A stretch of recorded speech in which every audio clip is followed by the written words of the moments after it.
Okay, we're good to go. Thank you, Mike. We will call the meeting to order. My name is Mark Marzullo, Chairman of the Planning Board. Welcome to the meeting. We're going to do a roll call for the attendants that are here with us tonight from the town of Cicero. Start with the board members, Joe Rosito. Did I see Joe Rosito? No. Joe Rosito is not here. Mike, you're going to be acting member as ad hoc. Chuck Abbey. Here. Ron Snyder. Here. Ron Bloss. Here. Mike Maurizio. Here. Planning Board Clerk, Cindy Chamberlain. Here. Director of Codes Enforcement, Steve Procopio. Here. Engineer for the Planning Board, Mark Parrish. Here. Attorney for the Planning Board, Neil Germain. Here. Town Board Member and Liaison to the Planning Board, Nancy White. Here. And Town Board Member, Judy Boyke. Here. Thank you. And with that, we'll do the Pledge of Allegiance. Mr. Snyder, would you lead us, please?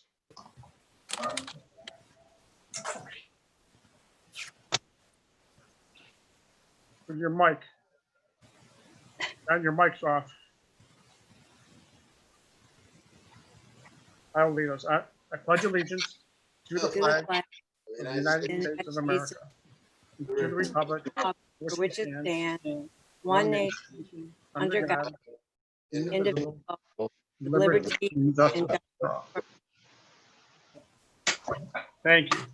Good job, Don. Oh, yeah, once I get my mic up. First item on the agenda is the approval of the minutes from the June 3rd meeting. Everybody's had a chance to review. Any questions, comments? Do we have a motion for approval? I move they be approved as printed. Second. Second by Mr. Abbey. We'll do a roll call. Mr. Maurizio, Yes. Mr. Abbey, Yes. Mr. Snyder, Yes. Mr. Bloss, Yes. and I vote yes, motion is passed. As always, the planning board will accept comments on any active application. Given that this meeting is being, I lost my spot. The board is accepting comments on any active application currently before the planning board. Due to the fact that this meeting is being conducted virtually, anyone wishing to comment on any active application should make those comments to the planning board in writing. Written comments should be communicated to the planning board by email, fax, or postal service. And that information can be submitted to the zoning and planning office. The contact information is available on the town website. And with that, we will move on to agenda item for Joseph Dobiondo for the Bridgeport Diner. This is for the property at 7991 State Route 31. This is a proposed relocation of an electronic message board. Joseph, good evening. How are you, sir? Very good. Thank you. How are you? I'm doing well, thanks. So I believe you were in front of us maybe a year and a half ago or so. Yes, I was. And Go ahead. I was going to say, and if memory serves me correct, the town of Cicero took no objection to me relocating the digital sign from where I had it located in years past, which was on 5917 Route 31, out to the diner. But at the time, the county had stepped in, and because the existing pole location at 7991 Route 31, which is at the diner, was on the property line, the setback off of the street appeared to be accurate, but it was on the property line. County took an objection because I was implementing an electronic sign. The direction was that I had to provide and erect a new sign pole that met the town requirements, which is a 20-foot setback off of the highway boundary, 10-foot in from the property line, and that's what I'm presenting today. This is the sign that was at the Meadows, correct? Correct. Yes. With that, we'll open it up for questions. Mr. Maurizio? I have none. Mr. Snyder? I have none. I think it's great. We'll put the sign up as long as we are able to use it for our normal things that Neil will talk about. Yes, sir. Yeah, and we certainly remember those from when we were at the other address, the Amber Alerts, any DOT announcements, and we're more than happy to help when we can. Thank you. Mr. Abbey? Just to clarify, the existing sign is or will be removed then? Yes, the plan is to take the existing panels that are up and put them on this new pole. And then that existing pole, if you will, once this new one is up, erected and working, then we'll take the old one down. Thank you. Curious, is the restaurant open to some degree at this point? It is not. We are targeting July 6th, which is a Monday. Okay, I look forward to it. Thank you. We do too. Hi, Pat. Mr. Bloss? I don't have any questions. Everything looks good to me. I have no questions either. Mark Parrish, do you have any comments? No, no comments here. Mr. Jermaine? No, all set. Mr. Procopio? All set, thank you. Neil, do we need a seeker? Yes. I'll move for the standard seeker. That's in form of a motion. Do we have a second? Second, Second by Mr. Bloss. Is that you, John? yes. Thank you. Do a roll call. Mr. Maurizio, Yes. Mr. Abbey, Yes. Mr. Snyder, Yes, Mr. Bloss, Yes.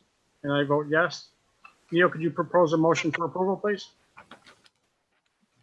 Yes, you're going to move for the adoption of a resolution approving the application known as Joseph W. Del Biondo, the Bridgeport Diner, 7991 State Route 31, proposed relocation of electronic message board. This approval is strictly conditioned on the following. One, the applicant has volunteered and agreed to display Amber Alerts when requested to do so by the town officials. Accordingly, the applicant shall do so upon any such request. The reader board signage will not display any neon or loud or overly bright light colors, and no messages will scroll in an interval of less than 15 seconds. There'll be no flashing, oscillating, or scrolling of messages. The sign may be internally but not externally lit. That is in the form of a motion. Do we have a second? I second it. Second by Mr. Bloss. Mr. Maurizio, Yes. Mr. Abbey, Yes. Mr. Snyder, yes, Mr. Bloss, Yes. and I vote yes. Motion is passed. You're all set. Thank you. Thank you very much. You're welcome. Good luck with the opening. Thank you. Hope to see you there. Next item on the agenda is ENE Express, property at 7350 Schuyler Road. This is a proposed building. Ed Keplinger, I believe, is here representing the applicant. Yes, I am. Yes, I am. Good evening, guys. The- Ed Keplinger Freeman Associates. I'll just give you a brief overview of what has changed since we were last before the board. I'll try to keep it brief. This morning, we received the planning board engineer's comments. We promptly addressed those and updated the plans and submitted a response memo. I don't know if you had a chance to review any of that this afternoon, but I can go through that quickly. On drawing L 1.0, we provided facility ground notes, which gives an overview of how this, what any trucking is, that they're a contract trucking facility or trucking operation. We gave background as to how many employees they have, which are 10. We gave an idea of, they're not going to have any full-time employees at the facility. This facility will just be used for truck storage in between when the drivers go out on their contract truck. These drivers will only be at the facility to pick up their truck and leave, and then they go out and they're out on the road from several days to weeks on end. It's not a facility where the truck drivers come in and out daily. Secondly, most of the employees are dropped off. They have families. The families drop the driver off, and then they keep the car for their use while the driver is gone. So there's only a limited need for parking spaces for drivers.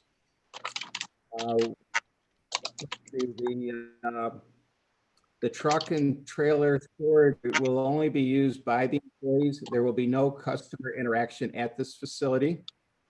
The water usage will be quite limited, probably just for drivers that are showing up or coming back from their routes to use the restroom facilities. We don't need signage. We don't expect any customer interaction here, so we don't need customers to know who is know anything, or they don't need the advertisement of the facility.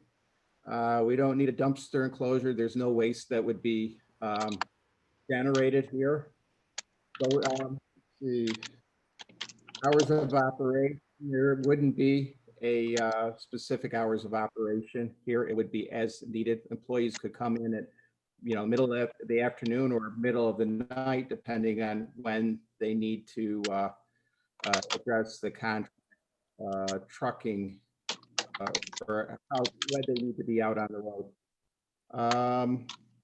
Let's see, some of the changes that have occurred since we were here last.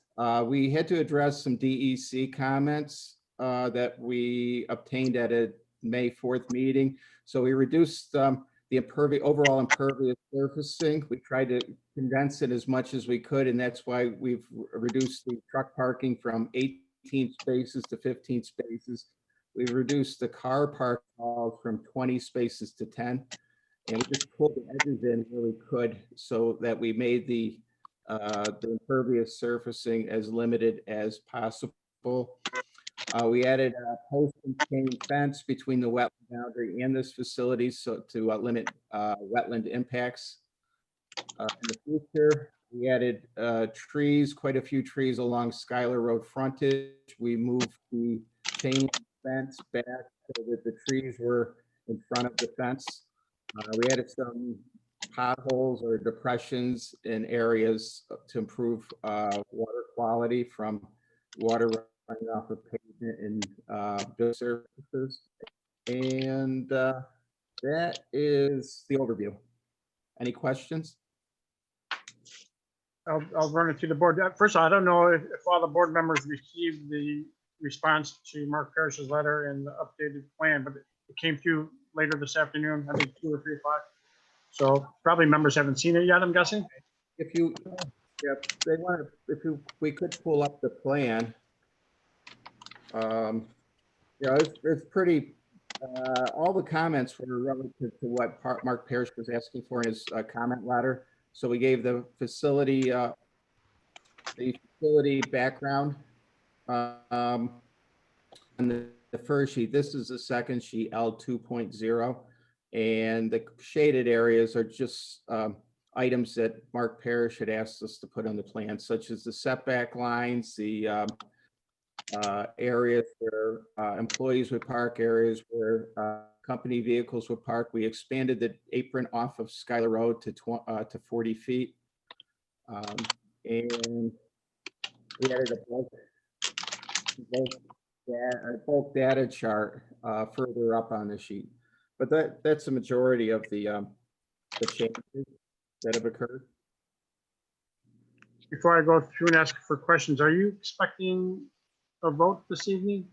Because I don't know. Well, I guess we made the changes in anticipating that there was a chance we could obtain a vote.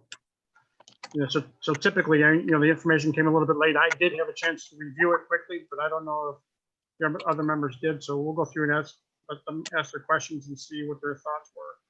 That's fine. Mr. Marizio, I don't have any questions, no. did you have a chance to review the documents that were sent this afternoon? I got them late, but I haven't had a chance to go through all of them. That's understandable. Mr. Abbey? I also got them late. I was up there about noon, and they weren't there at that time anyway.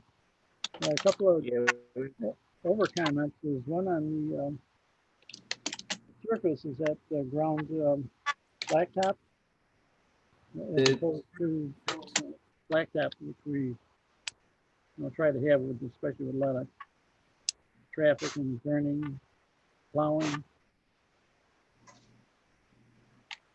That's, we're planning on using either the ground blacktop or gravel surfacing. Okay, because I know we just went through this with Mr. Barone, and he was proposing that, and we encouraged them to do blacktop. Then the other issue was, I just wanted to address the wetland borders. For the state wetlands, they asked for a 100-foot buffer, which can be mediated down to about 50 feet. Yeah, one of the Pardon? regarding the wetland buffer, when we met with the DEC, they understood that most of this site was within the 100-foot buffer area. As you can see, there's, so they asked us to put on the 50-foot wetland buffer and then to try to limit our impacts outside of that, which we've done a lot of what they asked for. We pulled back the northerly paving edges because at the last plan, we were right up tight to the wetland buffer or boundary with the paving edges. I'm looking at that red dotted line. It says wetland buffer for that. In particular, on the one corner of the building, it goes right through the building. Right. Understood. We're working with DEC to get permitted for the site plan as is. This has been submitted to DEC, and we're working our way through the permitting process. Mark, what's your comment on the buffer?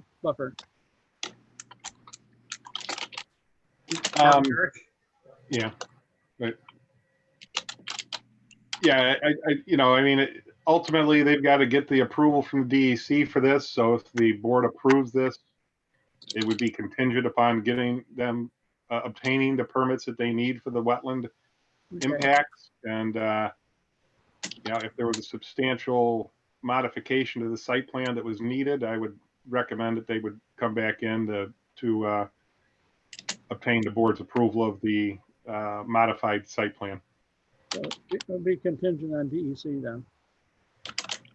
Yes. What's your thoughts on paving as opposed to the ground blacktop? Well, I think this is a different situation than the Barones, in that this is not a operation where you're going to have the public coming in here. Right. That's typically when we've required the areas to be paved, is when you have the public coming onto the site. This is going to be private and be utilized only by the applicant and their employees. So the usage would be much less, of course. Okay, well, that's all I had for the moment. Thank you. Thank you, Chuck. Mr. Snyder? I totally agree with Mark Parrish's comment relative to the pavement area. These people are all employees. They know what they're going into. It's not public walking into a place that they're not used to. So I don't have a problem with that. But the documents that I have, I did get the one from Mark late today, and I read it. But my drawing still shows 30 feet where Mark was saying that pavement should be 40 feet. So as long as you're looking at a legal document that says 40 feet, I guess I'm okay with that. And I think that the trees are really going to help, spruce up the place and make it sort of disappear. But I don't understand what the building is used for. If you're not doing any repair, any fixing, why are we building a 3,600 square foot building for a potty? not a potty. There's a two-bay garage, so there would be indoor storage of the tractor or the trucks in the wintertime. Oh, the tractors, you're talking about the tractors that pull the trailers would be in that Yeah. garage? There'd be at least 2 tractors located in the garage. Okay. Got it. Thank you, Don. Mr. Bloss? The only comment I got is on the building in, the DEC said that they didn't have a problem with, part of that building being in the, wetlands. I know that we have dealt with the DEC on several occasions, and, I just want to make sure that the DEC says that's okay, that, they might have even a set of specifications for foundation or something on there, but Mr. Snyder can verify. Him and I have talked to DEC on Town of Cicero projects, and Right. I think that as long as the DEC gives them, the statement, go ahead on that building, I don't have any other questions or any problems with what they're trying to do. Thank you, Don. Yeah, I would agree with the pavement issue with this unit. We've done this kind of thing before, so I don't see that as an issue. Mark Parrish, have you had a chance to review the information that was submitted this afternoon? Yes, I have. I don't have any objection to the board considering approval of this. It's addressed the comments that we've provided. So if the board is comfortable, I'm satisfied that they've addressed the comments that we've provided. Okay, good. And Mr. Jermaine, have you got any input? No, I'm all set. Thank you. Mr. Procopio? No, I'm all set here as well. Thanks. Thank you, Steve. So then, sounds to me like we're in a good position to go forward. I didn't hear any members of the board say they want to hold, so I will make a motion that we move for the standard. What is it? Seeker, thank you. Joe Rosino's job. Yeah. A motion for the standard seeker. Do we have a second? Second. Second by Mr. Bloss. Mr. Maurizio, Yes. Mr. Abbey. Another couple of quick questions on the building. Sure. Is this going to be heated? Will the building be heated? I think it will be. That's a good question because I'm not sure. I would have to ask the owner what their intention is, who is online. And you say it's going to have bathroom facilities. Yeah, it's got to be heated. If it's got water, yes, it would be heated. Okay, are they on sewers there? I don't know. Yeah, we have a sewer connection to the north. You could see it come the north end of the building and ties Okay, into sanitary. natural water. I do see it now. Thank you. Okay, yes, Yeah, it would be heated. I would, now looking at it, yes. thank you. Thank you, Chuck. You voted yes? Mr. Abbey, was that a yes vote? Oh, it was, yes. Okay, Thank thank you. you. Mr. Snyder, Yes. Mr. Bloss, Yes. and I vote yes. Seeker passes. Neil, would you propose a resolution for approval, please? Yes, we're going to move for the adoption of a resolution approving the application known as ENE Express LLC, 7350 Schuler Road, proposed building. This approval is strictly conditioned on the following. The color schemes, renderings, and/or elevations as presented by the applicant to the planning board in regards to this application shall be incorporated by reference into this site plan and the board's approval thereof. Accordingly, the actual project must substantially conform to the items as presented herein. The applicant's site plan indicates a projected increase in the average flow of water of 10 gallons per day. Planning board recognizes the need to mitigate and offset the increased stress of the sanitary sewer system, and in accordance with the town's policy regarding said offset and/or mitigation, requires the payment of $4 per gallon, or in this case, $40 to be paid to the town. Said payment shall be due and payable before the earlier of the issuance of any required permit or 30 days from the date of this approval. 3, the planning board reserves the right at any time to verify the actual water flow to verify that it conforms to the projections supplied by the applicant.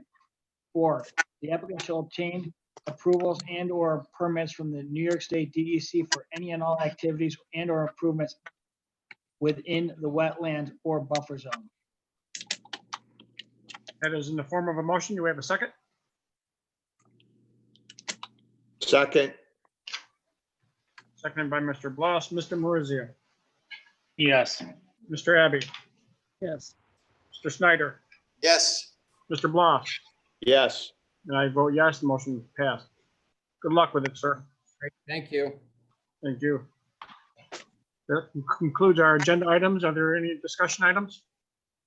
what I was wondering, Mark, they now have said that a meeting can be up to 25 individuals. I hope that means that maybe our next meeting might be an actual meeting. Well, I see Nancy and Judy, maybe you can help. I see that the supervisor just extended town emergency to July 25th or something like that. Mark, I believe he did that on his own. I was never notified of it. I'm hoping to be able to verify it because obviously, yes, with the opportunity for us to physically go back, hopefully we'll be able to get that clarified before you guys have your next meeting. Nancy, have you got any input on that? As far as I know, there is still the social distancing aspect going on. I mean, you can have 25 people, but you still have to be the 6 feet apart. So whether they can accommodate 25 people in the room, it'll have to be seen when they come out. Mike, do you know what's going on with the school as far as their public meetings? We're still all virtual. So I really don't want to make that decision. And I'm not sure that I should. Neil, I don't know if you have any input on this.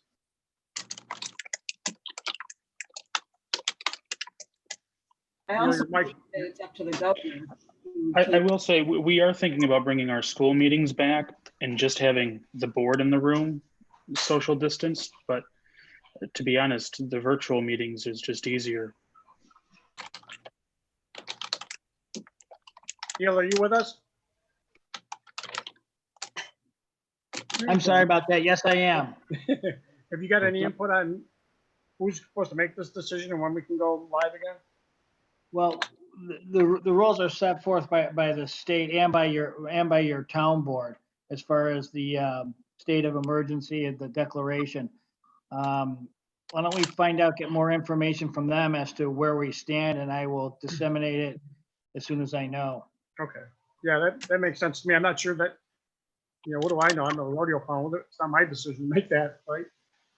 No, it's not. Good question though, Don. I'm ready.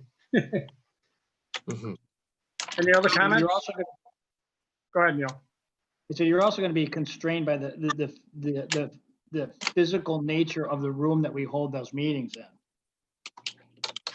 Right. Yeah, and how we do that, whether it's, the public, whether they or not, they would have to make reservations. Right. There's a lot of questions that would have to be answered. Right. Anybody else with any comments? the other thing that was said, of course, is if you can't social distance, you wear a mask, like the governor was saying, in New York City, when you get to a corner, there's a lot of people, you both have a mask on. So if everybody in the meeting had a mask on, it sure sounds like it would mean that we could be closer than 6 feet apart and still guarantee some sense of security. Yeah, I understand that. And I'm kind of comfortable with what Neil is saying and suggesting that it's going to be decided by somebody other than us or me. I still think you have to be 6 feet apart, even with a mask on. Right, and you got limits to how many people in the building. And right, depending on how many people are there. When I go in the office, if anyone comes within 6 feet of me, everybody puts their masks on. right. Yeah, I agree. So I think we're getting closer every day, right? And like I said, I'm ready, but it's not something. It's something for somebody else to decide. Other thoughts? Do we have a motion to adjourn? Motion to adjourn. Do we have a second? Second. Meeting is adjourned. Thank you, ladies and gentlemen. Thank you. Thank you. Have